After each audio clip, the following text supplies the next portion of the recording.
H1B visa की fees hike करके 88,000 से 88 लाख रुपए करके ट्रंप साहब बहुत खुश हो रहे थे। लेकिन जैसे उनको अपनी गलती का एहसास हुआ वो सिर धुनने लगे। जी हाँ दोस्तों, H1B वीजा की फीस बढ़ना भारत के लिए तो अच्छी खबर है, लेकिन ट्रंप के लिए टेंशन भरी है और उनके गले की हड्डी बन चुकी है। दोस्तों जानेंगे कैसे। दोस्तों आपको बताएं, आप सभी को पता है कि H1B वीजा के लिए सालाना फीस को बढ़ाकर $1 लाख करीब 88 लाख रुपए कर दिया गया है। ट्रंप के इस फैसले के 3 दिन बाद जो संकेत मिल रहे हैं उससे अमेरिकी राष्ट्रपति का पारा और चढ़ने की आशंका है। चलिए जानते हैं ऐसा क्यों है। दोस्तों, अमेरिकी राष्ट्रपति डोनाल्ड ट्रंप गुस्से में है। अपने मित्र नरेंद्र मोदी की तारीफ वो करते हैं क्योंकि उन्हें अमेरिका की व्यावसायिक बादशाहत को बनाए रखना है। उन्हें गुस्सा इसलिए आ रहा है क्योंकि जैसा कि उनके टैरिफ बम का भारत पर खास असर पड़ता नहीं दिख रहा, वैसे ही भारत है वो हर बार आपदा को अवसर में बदलने की सोच रखता है और वो इस बार भी यही हो रहा है। उल्टे भारत ने रूस और चीन के साथ दोस्ती बढ़ाकर अमेरिका के लिए मुसीबत खड़ी कर दी और अब H1B वीजा की फीस बढ़ने पर चाइना भारतीयों के लिए नए वीजा की एक घोषणा करने जा रहा है। मित्र की बेबासी से नाराज ट्रंप ने अब H1B वीजा बम फोड़ा है। ट्रंप के फैसले के 3 दिन बाद जो संकेत मिल रहे हैं उससे अमेरिकी राष्ट्रपति का पारा और चढ़ने की आशंका है। यह सच है कि भारतीयों के लिए अमेरिका में नौकरी का सपना दूर हो जाएगा, लेकिन अमेरिकी कंपनियों को भी एक बड़े टैलेंट पूल से वंचित रहना होगा, क्योंकि दोस्तों जितने भी H1B वीजा है यूएसए में वो 73% भारतीयों के हैं। अमेरिका से वापस लौटने वाले भारतीय आईटी प्रोफेशनल्स के लिए देश में नौकरियों के अवसर भी बढ़ेंगे, क्योंकि अब कंपनियां ऑफशोरिंग पर जोर देगी। यानी गुस्से में आकर ट्रंप भारत के खिलाफ फैसले तो ले रहे हैं, लेकिन बिना विचारे जो करे सो पाछे पछताए, काम बिगाड़े आपनो और जग में हो हंसाई। यह ऐसा फैसला है कि ना कह सकते ना वो सह सकते, लेकिन इससे कहीं ना कहीं अमेरिका को ही नुकसान होने के घातक अवसर दिख रहे हैं। H1B वीजा की फीस तो बढ़ाई। शुक्रवार मतलब कि कुछ ही दिनों पहले ट्रंप ने H1B वीजा के लिए सालाना फीस को बढ़ा दिया। मीडिया रिपोर्ट्स की माने तो अमेरिका हर साल 65,000 H1B वीजा देता है। इसके अलावा 20,000 अतिरिक्त वीजा दिए जाते हैं। इनमें से करीब 73% वीजा भारतीयों को मिलते हैं। इसमें सबसे ज़्यादा आईटी प्रोफेशनल्स होते हैं। इसमें स्पष्ट है कि फैसले का सबसे ज़्यादा असर भारतीयों पर होगा।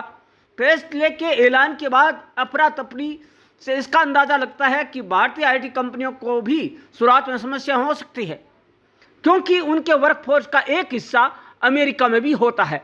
हालांकि फैसले का असली असर करीब 6 महीने बाद देखने को मिल सकता है। अमेरिका में कम हो जाएगी नौकरियां। जी हाँ दोस्तों, इस फैसले का एक असर ये होगा कि अमेरिकी कंपनियों के लिए लागत बढ़ जाएगी, उन्हें स्किल्ड प्रोफेशनल्स की भी कमी होगी। इसके चलते हुए ऑफशोरिंग का विकल्प चुनने को मजबूर होगी। भारत में कम लागत और प्रोफेशनल्स की मौजूदगी के कारण वे इधर का रुख कर सकती है। दोस्तों, अमेरिकी कंपनियां भारत में अपने थर्ड पार्टी सर्विस प्रोवाइडर यानी भारतीय आईटी कंपनियों या ग्लोबल कैपेसिटी सेंटर्स में ज़्यादा भर्तियों का तरीका भी अपना सकती है। इससे देश में रोजगार के अवसर बढ़ेंगे, लेकिन वही अमेरिका की अर्थव्यवस्था डावाडोल हो जाएगी। इससे रिवर्स माइग्रेशन को बढ़ावा मिलेगा और टैलेंट ड्रेन की समस्या से भी निजात मिलेगा। समय बीतने के साथ साथ अमेरिका में ऑन साइट प्रोजेक्ट्स की लागत बढ़ेगी, तो वहां की कंपनियां विदेशों का रुख करेगी। यदि ऐसा हुआ तो ट्रंप के फैसले का आधार ही खत्म हो जाएगा। ट्रंप प्रशासन का मानना है कि प्रवासियों के चलते अमेरिकी युवाओं के लिए अपने देश में नौकरियों की कमी हो रही है। यदि कंपनियां ही अमेरिका में नहीं रहेगी तो उन्हें नौकरी क्या खाक मिलेगी, कैसे मिलेगी नौकरी बताइए। वीजा में सख्ती तो भारत को होगा फायदा। जी हाँ दोस्तों, इतिहास में ये है कि ट्रंप के पक्ष में कुछ भी नहीं है। जब जब अमेरिका ने वीजा नियमों में सख्ती की है, भारत को इसका फायदा ही मिला है। 1990 के दशक के अंत में Y2 के संकट आया। डर था कि साल 2000 की शुरुआत होते ही कंप्यूटर सिस्टम क्रैश हो जाएंगे। अमेरिकी कंपनियों को अपना सॉफ्टवेयर अपडेट करने के लिए स्किल्ड प्रोग्रामर्स की जरूरत थी, लेकिन वहां उतने लोग मौजूद नहीं थे। भारत में तब आईटी इंडस्ट्री की ढंग से शुरुआत में नहीं हुई थी। तब पहली बार अंग्रेजी बोलने वाले भारतीय प्रोफेशनल्स को अमेरिका को बड़ी संख्या में नौकरी देनी पड़ी।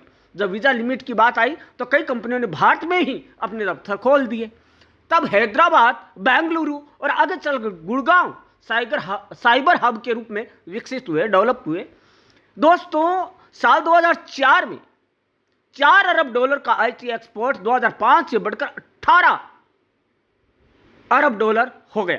दोस्तों, फिर जब 2008 की मंदी आई तो अमेरिकी कंपनियों को कॉस्ट कटिंग का फैसला लेना पड़ा। उधर सरकार ने स्थानीय रोजगार को बचाए रखने के लिए वीजा नियम सख्त कर दिए, तब भी भारत को इसका लाभ मिला था। इससे भारतीय आईटी कंपनियों के लिए बैंकिंग और फाइनेंशियल सेक्टर के दरवाजे खुल गए। 2008 में भारत का आईटी बीपीओ एक्सपोर्ट $33 अरब था, जो 4 साल बाद 2012 में बढ़कर $69 अरब पहुंच गया। अब आपको बताएं कि इंसान वो होता है कि अपनी गलती से सीख जाए। दोस्तों, जो अपनी गलती से नहीं सीख सके उसे ट्रंप कहते हैं। राष्ट्रपति पद पर अपने पहले कार्यकाल में भी अमेरिका ने बाय अमेरिकन हायर अमेरिकन का नारा दिया था। उन्होंने वीजा नियम इतने कड़े कर दिए थे कि अप्रूवल रेट 75% से कम होकर 62% रह गया। तब भारतीय कंपनियों ने एआई, क्लाउड और साइबर सिक्योरिटी के क्षेत्र में कदम बढ़ा दिए और आज उसका जो है लोहा पूरी दुनिया मानती है। 2017-2020 के बीच देश में ग्लोबल कैपेसिटी सेंटर्स की भरमार हो गई और आईटी एक्सपोर्ट $100 अरब को पार कर गया। अमेरिका से लौटे भारतीयों ने अपने देश में स्टार्टअप कल्चर की भी शुरुआत की। इस बार ट्रंप का नारा अलग है, लेकिन उसका मकसद वही है। उनकी समस्या है कि नतीजे भी पहले की तरह भारत के लिए फायदेमंद होने के आसार ज्यादा हैं।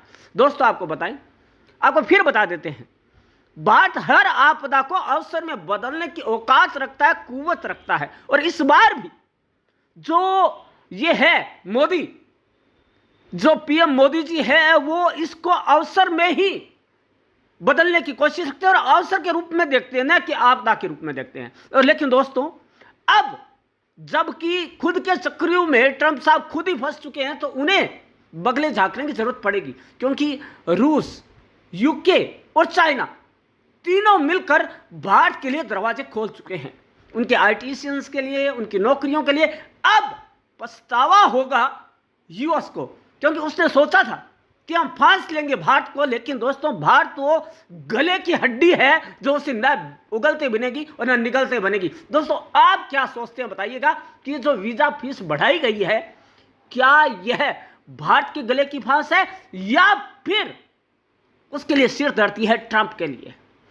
क्या भारतीय इतनी योग्यता रखते हैं कि भारत में अपना स्टार्टअप शुरू करे, या फिर वो इतने ज्यादा इस काम के लिए है कि वो हमें तो बाहर ही नौकरी मिलेगी, यहां हम कुछ नहीं कर पाएंगे? दोस्तों, जवाब आपके होने चाहिए। कमेंट बॉक्स हमारा है, कमेंट बॉक्स आपका भी है, क्योंकि पब्लिक है आप अपना कमेंट बॉक्स में दीजिएगा। धन्यवाद दोस्तों।